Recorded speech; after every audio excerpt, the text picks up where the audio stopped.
This is Frontline on Air. Major stories on the go. How the BJP is failing the OBC test. Desperate to increase vote share while protecting its Hindutva pitch, the BJP needs to woo the OBCs. This explains its move to communalize reservation. Radhika Desai. It is a truth universally acknowledged that as soon as the BJP leadership senses trouble on the electoral ground, it falls back on communalism. The BJP entered the 2024 Lok Sabha election buoyed by expectations of winning a third term and even scoring an unprecedented increase in its seat count from its current 303 to over 370. Consider that in 2019, notwithstanding the Balakot drama, the party added only 21 seats to its 2014 tally. However, no sooner had the first phase of voting taken place on April 19th than the BJP leadership sensed trouble, and out came the big communal guns. Narendra Modi fired the opening shot in Banswara, Rajasthan, with false claims that the Congress wanted to redistribute wealth to Muslims. However, it is the form these charges have settled into, that the India bloc will give unconstitutional religion-based reservation to Muslims, that is worth reflecting on. The reality behind the BJP's claims is complex and obscure. Leading newspapers have been running explainers to aid readers. What is clear is that the BJP is trying to align two planks that it previously viewed as being in opposition. First is the Mandal plank of reservation for other backward classes, OBCs, other that is, than the scheduled castes and scheduled tribes that have already been given reservation in education and employment in the Constitution. And the second is the Ram Temple, which is all about consolidating a Hindu majority. It wants to bring these two into an alignment by communalizing the reservation issue. The idea is to divert political energies away from supporting reservation for OBCs, particularly when the India bloc supports conducting a caste census with the aim of enumerating these groups more accurately than the current practice of relying on the 1931 census, the last one to enumerate castes, and offer reservation on a more accurate basis. The BJP's game plan is to direct this conversation about caste and census towards one that opposes reservation for Muslims. That communalism has taken this form now is not coincidental. The matter goes to the heart of a major, possibly the major problem that Modi's BJP faces. Its OBC politics are not working. A new OBC politics. Since the 2014 election, Modi's BJP has pursued a new OBC politics, different from that which brought the two Vajpayee governments to power with the help of their National Democratic Alliance (NDA) coalition partners between 1998 and 2004.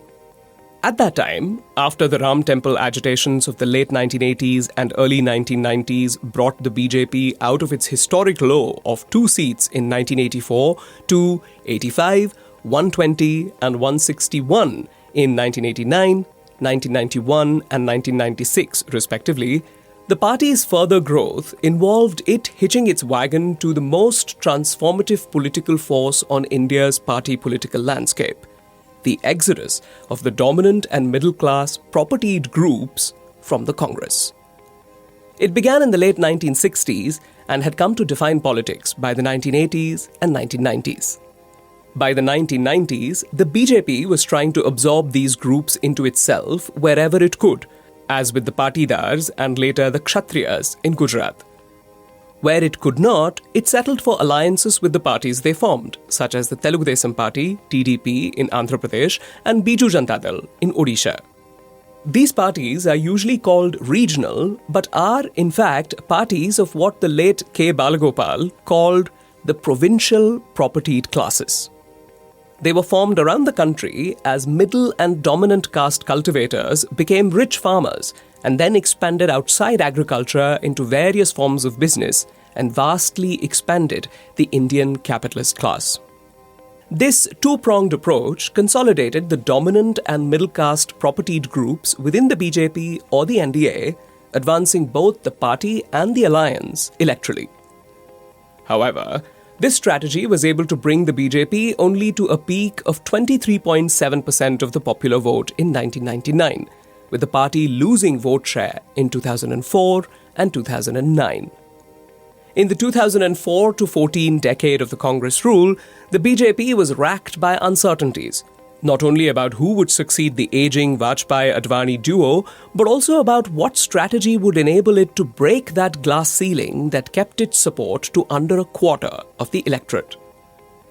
The questions were not solved in any organic fashion, neither through intra-party discussion nor through trial and error political or electoral experimentation. Instead, the party was caught up in events not of its own making.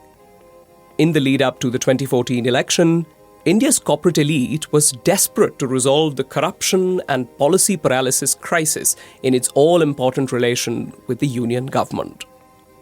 To resolve it, the corporate elite demanded that the BJP appoint as its prime ministerial candidate the then Gujarat Chief Minister Narendra Modi, who had demonstrably combined winning elections with doing the corporate elite's bidding.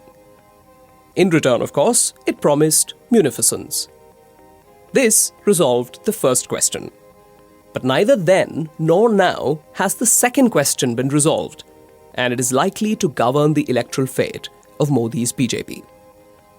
Modi was able to win in 2014 and increase the BJP's vote share thanks to a combination of corporate money, which managed to create a mystique around Modi and his alleged Gujarat model, opposition disarray, and the powerful anti-corruption platform originally created by Anna Hazare and the nascent Aam Aadmi Party. Further advance in 2019 was made possible by staging the Balakot strikes to cover up the Pulwama disaster, along with continuing opposition disarray and even more corporate money that the electoral bond scheme added to the already deep and wide rivers of corporate funding flowing to the BJP. However, it is hard to find in this any coherent and viable strategy for a stable and secure electoral advance. That strategy must centrally involve OBCs.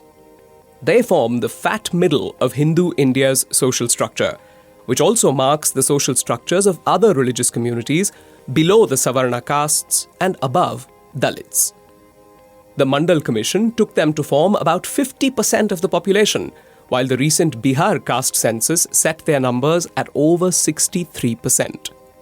This large layer spans the socio-economic spectrum. At one end are the rich, dominant and middle caste families representing wealth in agriculture, industry and services and forming part of India's expanding business and even corporate elite. Some of the caste groups to which these affluent families belong, such as the Patidars of Gujarat or the Jats of western Uttar Pradesh, are considered as good as Savarna. At the other end are some of the poorest and most marginal farmers and landless labourers. It is the better off among these caste groups who direct their politics either by directly joining the BJP, as in Gujarat or Rajasthan or Madhya Pradesh, or by forming their own regional parties, better considered parties of the provincial propertied classes, in other states. Where these parties have been successful, they have typically combined advancing the interests of the better off within these communities with business-friendly policies and at least some meaningful popular measures directed at the less well-off for electoral purposes. N.T. Ramarao's 2 rupees a kilo rice scheme is a good example. As a result, these parties are never the easiest of coalition partners for the BJP with its far more elitist policy inclinations. Vajpayee acknowledged this in outlining his coalition dharma. Modi's approach involves no such coalition dharma and has been far less transactional. Consider 5 elements of his approach to OBC groups and their politics. It is telling that the most prominent point about Modi's OBC politics has been his aggressive posturing as an OBC. In reality, through most of Modi's life, his caste was not considered OBC, and he himself seems to have acknowledged his OBC identity only after becoming Chief Minister of Gujarat, presumably for electoral purposes. Moreover, decades spent as a Karyakarta in the RSS would have inculcated deep in Modi's political soul an exaggerated respect for Savarna castes and Brahmanism, the opposite of what a politics advancing OBC interests involves. the purpose of peddling Modi's tenuous OBC identity so aggressively is simply an invitation to the vast masses of poor OBCs to take symbolic satisfaction in his OBC identity and forget about making any demands for their material advancement. Fortunately for them, and unfortunately for posers like Modi, people generally tend to see through such appeals sooner rather than later. Secondly, there is the issue of the South, with its stronger traditions of anti-Brahminical movements, where the BJP's attempt to consolidate a Hindu majority against caste politics has failed to make much headway.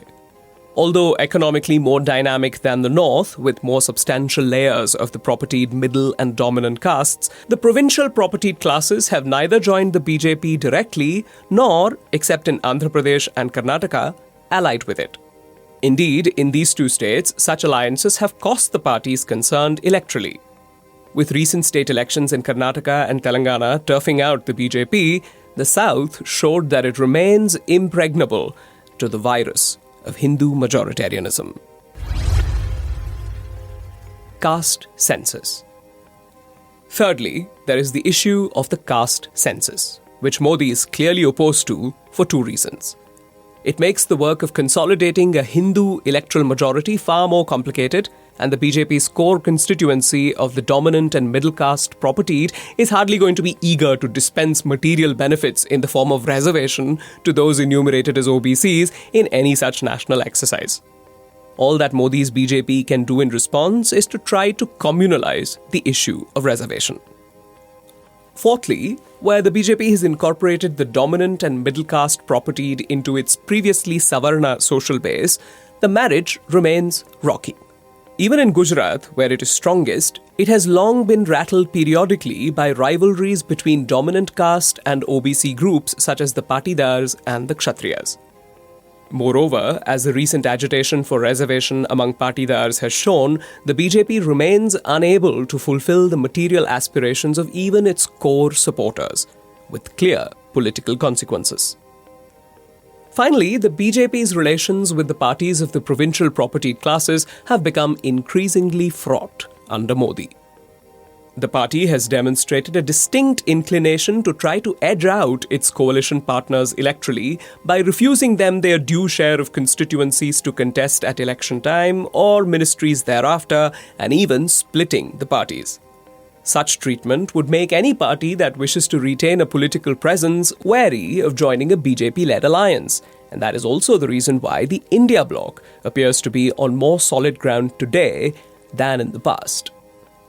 Modi's BJP has also refused to negotiate on issues sensitive to its coalition partners, as with the Shiromani Akali Dal on the new farm laws since revoked.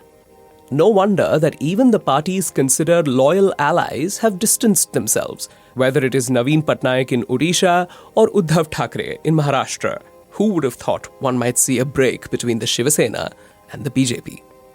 That is why, apart from Nitish Kumar's Janata Dal United and Eknath Shinde's official Shiv Sena, the BJP has few allies with a sizable presence in the Lok Sabha.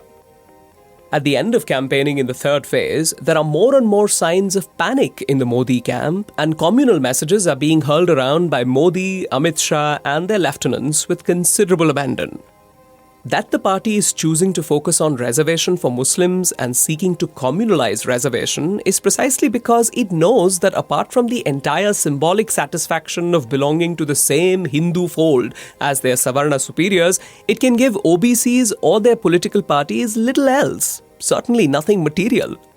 If, as seems increasingly likely, the 2024 Lok Sabha election gives the BJP a seat count below its hubristic 400 par projection, the difficulties of the BJP with the fat OBC middle of India's social structure will have had a lot to do with it. Radhika Desai is Professor, Department of Political Studies, University of Manitoba, and Visiting Professor, Department of International Development, London School of Economics. This is Frontline on Air.